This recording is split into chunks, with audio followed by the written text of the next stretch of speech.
this is Young Money, a show about entrepreneurs, innovators, and the journeys that they've undertaken.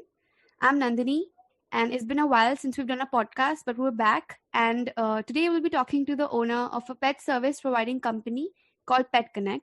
So she made it her goal to help fellow pet parents with all the services that they would need for their pets.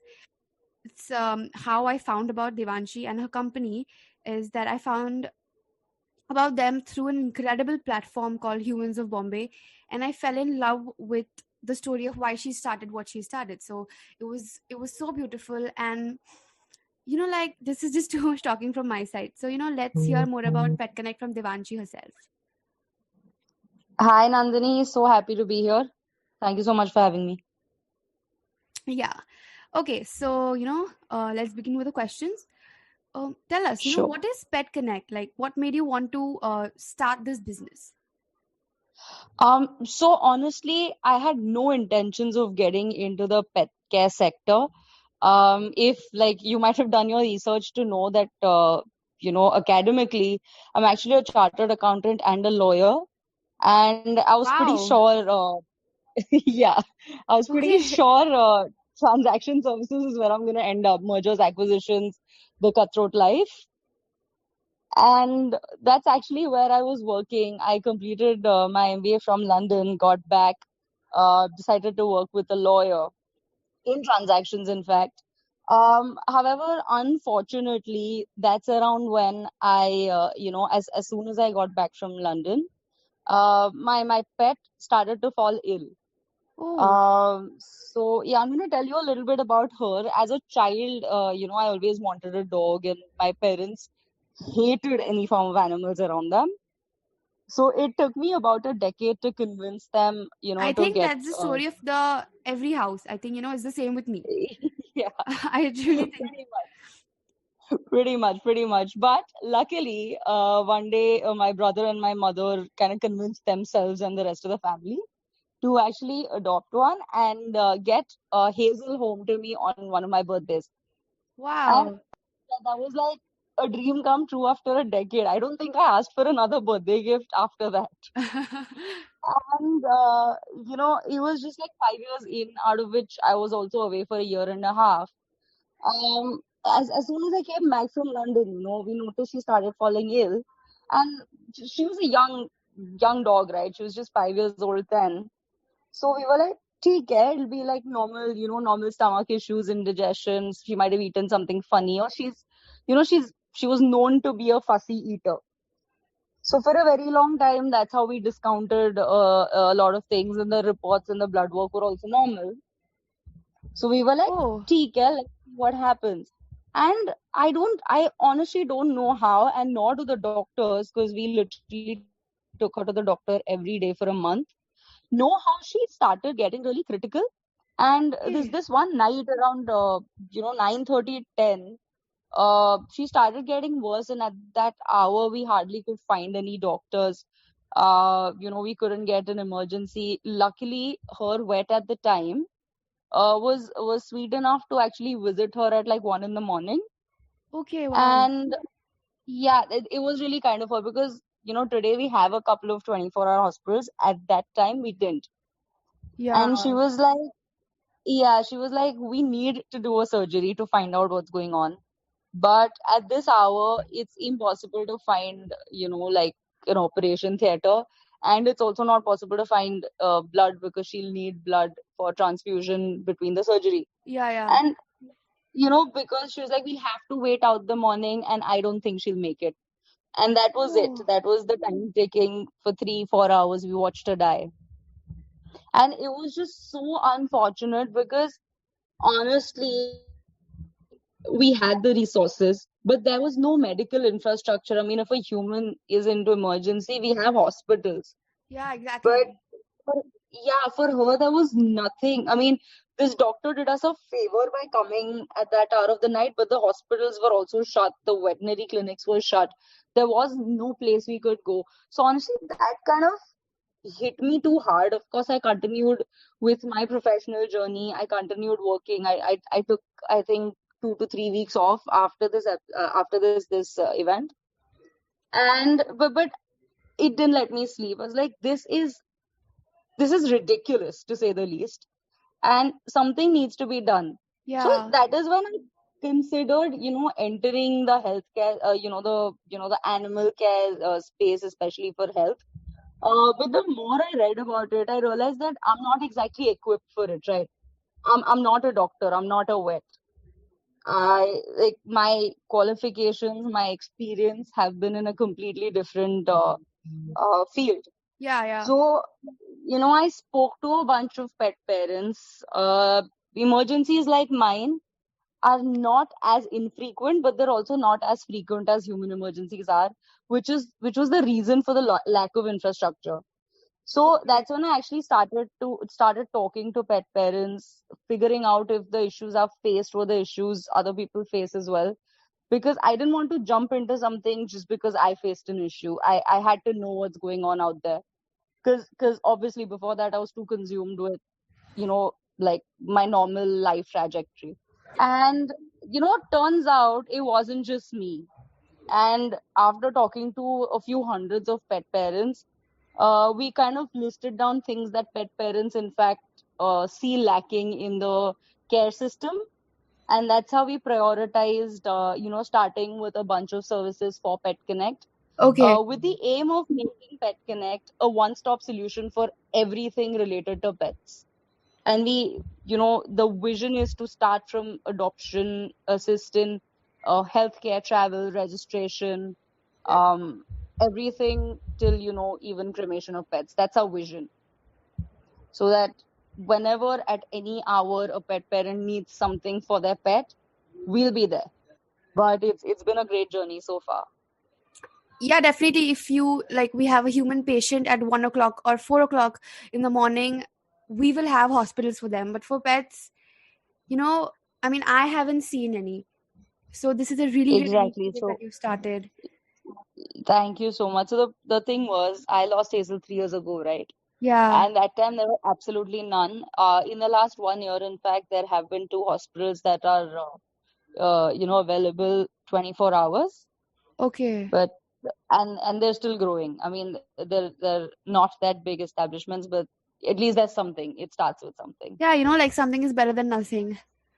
Yes, absolutely. Okay, so this is like while I was researching about PetConnect, I went through your app and your Instagram page, and I saw, like as you mentioned before, I saw that you have vets on call for 24/7, and Yes. I think that's amazing. I mean, I've seen doctors for humans on call, but this is just something new. So what are the other services that you also provide? I'll actually start with Vets on Call and how we got around to it. Yeah. Like I said, nothing available for animals at night. Some vets answer their calls like mine did, some don't. And especially in the start of COVID, that's coincidentally when we launched the final version of our app, there was very little clarity on whether veterinarian services fall under essential services or not. So Oh. because we've been working with peers who are involved in animal welfare, we got to know a lot of instances where, you know, parents lost their pets because the doctors weren't available because they didn't know whether they could, have their clinics open or not. And, many were abandoned due to lack of services, etc. And that's when I, got in touch with a bunch of doctors that I used to consult for Hazel, Okay. and they helped me build a team who then agreed to be on call 24 hours. So if there's any hour of the day or night from anywhere in the country, if there's an issue, you can give them a call, and they'll tell you what to do immediately and also guide you with the way forward. So that's how Vets on Call came into place. And the other services that we provide at PetKonnect. So we've started with about 5 to 6 services out of the whole suite of services that we want to introduce in future. So there is a section wherein you can build a profile for your pets, get vaccination reminders regularly. You can Wow. upload your health records online, and there's like a little social networking place for your pets wherein you can also find nearby pets and upload photos, How like, share, cute is comment, that? etc. Like an Instagram for pets, right? Pretty much, pretty much, pretty much. Trust me, every time I go through that page, it makes my day because the photos uploaded are just adorable. So we like social network, we go by the name social pet work for that section. Oh wow. And yeah, and then there's this other section which is pet care, wherein we've listed down all the pet care service providers, which is trainers, Okay. groomers, Yeah, yeah. vets, pathologists, etc. So in a sense, we don't provide any service. Like I said, I am not qualified to provide a service, but the least I can do is make it accessible for pet parents Yeah. and make it safe. So what we plan to do, see, we haven't started this as yet, because we were just waiting to organize our data.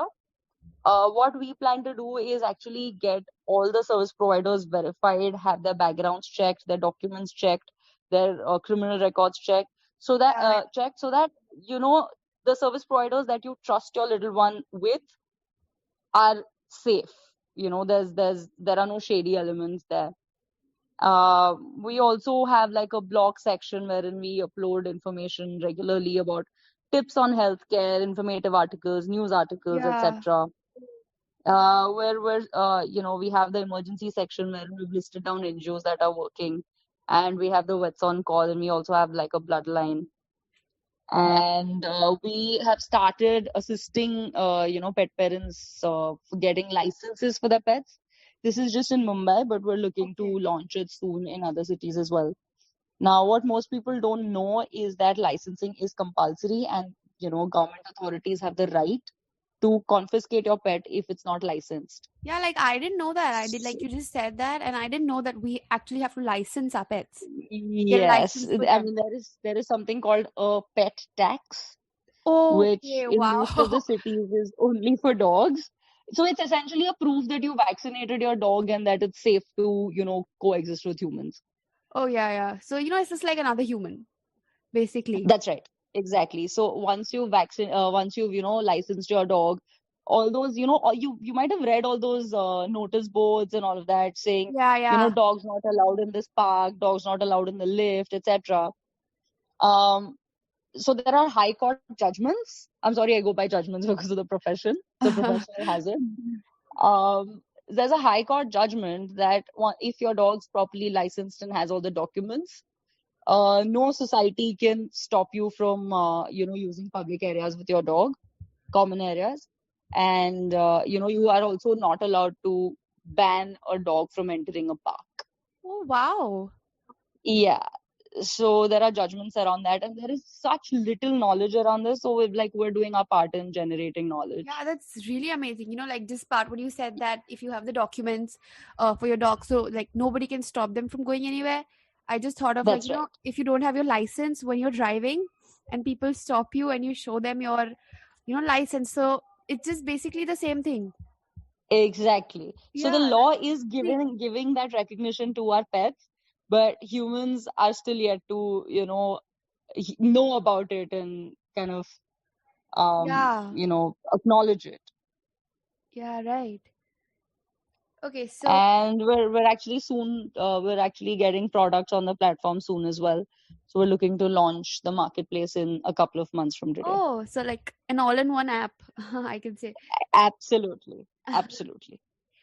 Okay, so like what you're doing is quite unique, and I personally haven't seen a company exclusively providing pet services. So, like when you initially started off, like what was that point? How did you start getting traction? Like, when did people start noticing your work, or when did people, um, start getting interested in your services? Okay, so my personal journey, independent of people, has been, just talking to as many pet parents as I could. And we launched the beta version sometime in September last year. Okay. That's 2019. Yeah, yeah, And, very early on, I personally, in fact, have spoken to over 100 service providers also, whether they'd like something like this, and a couple of hundred pet parents. And, the idea struck a chord with them, and they were looking forward to see an app like this. And I think this year in Jan there was this event. I mean, the last pet festival there could be before the lockdown, yeah. And even there, I spoke to over a couple of hundred pet parents who stopped by the stall. And, they started showing a lot of interest. So when we launched our final version in April this year, we immediately got a lot of traction with a little bit of boost on social media. Oh, And within like a month and a half, it crossed 10,000 users. wow. So honestly, that was great. Unfortunately, August onwards, we started facing some glitches with our application, which slowed us down and kind of, you know, uh, put me behind a couple of months. But our initial response and the response from pet parents has been great. That's when I started getting traction. So April, May, and June have been, like key for my traction for the Okay, application, yeah. and we started to regain our traction again. Because it's such a it's like a different and unique idea. So definitely, it's great. It's been good so far. Okay, so also I wanted to know this, that like people in India still haven't bought the idea of pet services. I mean, even like pet parents, they may not be aware of such a concept. So how did you put this idea on the table? Like, what were the So challenges or the honestly, hardships? I didn't exactly put an idea to the table. I just organized, or at least I'm attempting to organize something that is present, but it's extremely unorganized. In a way that, I mean, if I tell you the amount of money that's spent on animals every day, you'll be so surprised, because the pet care sector, just for dogs and cats, in fact, is about a 10,000 crore market. Oh, And yeah, and India right now is the fastest growing market in the world. So, I mean, there is a section of the society in India that has adopted this culture, have, have started adopting pets, and they spend some crazy amount, behind taking care of their pets. And the others are still finding their way to yeah, awareness. yeah. So, yes, it's so again, like I didn't start the idea. I just saw that it exists. It just needs a little bit of organization, and that's where PetKonnect came into picture. Okay, so like a little bit of a push. So you didn't That's actually right. have to put it on the table.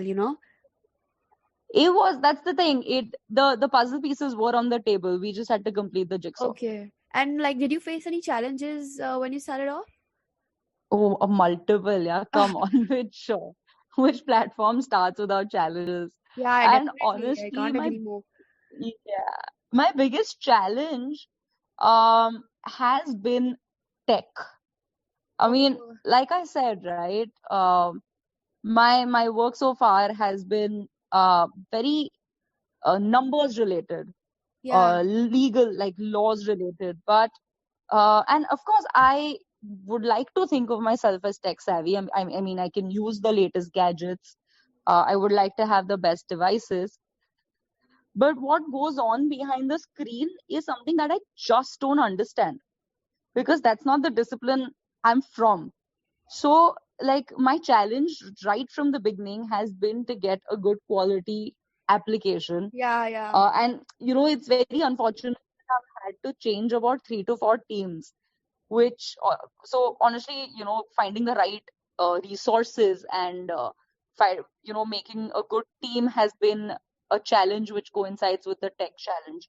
Okay. So, yeah, I think the tech has been my biggest challenge, and so much that after struggling with tech for about a year and a half, I've finally decided to learn coding myself. Oh, So good. Yeah. I can't learn enough to be able to code complex algorithms. Yeah. But the least I can do is at least understand what my coders are doing, so that I'm not left in the dark completely. Yeah. So you know, like, what is going on. Exactly. So, yeah, I think my biggest challenge has been tech. Uh, and like the two things I've done to cope with it is recently we got a CTO on board, and Okay. he's like an experienced chap who works very actively on field for animals as well. Oh. And I'm also gonna start learning coding. So, let's see where that goes. And honestly, that's an ongoing challenge. It's not like I've overcome it, We got the product, sure, but like I said, the last 2 to 3 months have all again been the challenge. It's okay, but like this is how you learn. I think coding. I think everyone should learn coding because it's the future. Absolutely. So, like And technology, you see where it's going, right? yeah, and even if you don't know, you don't have, not everyone has to code, but as long as you know what's going on behind the screen, it Yeah, it goes a long way. yeah. Yeah. So, what is your vision for PetKonnect? Like I know you already have an app for it, but 5 years down the line, where do you see your business? Okay, so I'm gonna give an answer to this for 2 years down the line, because Okay. honestly, I have that chalk to the T. Um, so honestly, I told you, right, the services that we're looking for Yeah, need to be end to end. So 2 years from today is when I see PetConnect to have achieved its complete service potential, at least based on our vision today. And of yeah, course, see, the vision and the horizon is gonna keep expanding.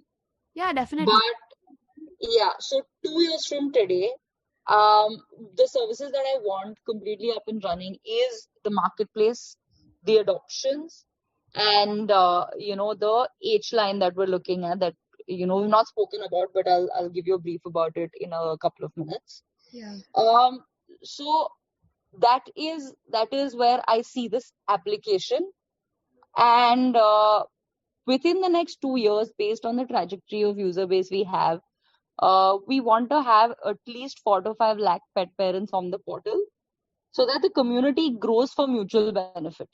yeah, And honestly, for me personally, where I want to see Pet Connect is also doing a lot of work on field for the strays. So we're actually, along with the marketplace that I told you about, we're also, yeah, working on this concept called the H line, which is the hazel line for me.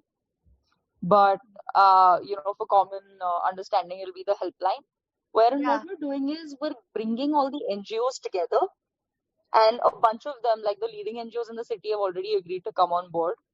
We're bringing them together, and we're building a centralized dispatch system, so that any passerby who sees an injured animal, bird, anyone yeah. can just, initiate a case, post a picture, give like a, give contact details of the nearby person, So somebody can help. and yes, the NGO will come and take care of the Yeah, animal.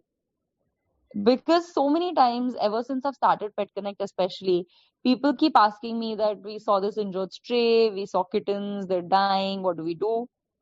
And people want to help, but they don't know who to approach to help. yeah. So that's the gap we want to bridge, especially in the long run, countrywide. And that's the one thing that's the closest to me as a vision to Pet Connect. That's amazing, yeah. I hope you achieve all your goals. Thank you so much. It was so much fun talking to you, Devanshi, and like thank you for talking to us about your business. I wish you all the very best for the future. Thank you so much. I hope you enjoyed listening to my story. I definitely did. No, it All was a right. pleasure Thank you. having you Thank on you. the show. You're amazing. Thank you so much. It was a pleasure being on the show. Okay, so for those of you who want to check out Devanshi's page, I'll leave a link in the description to make it easier for you. Alright, guys, that does it for today's edition of Young Money. If you're someone who owns a business, or if you know someone who has had an exciting journey, you can reach out to us at ympodcast@gmail.com. We'll see you guys next week.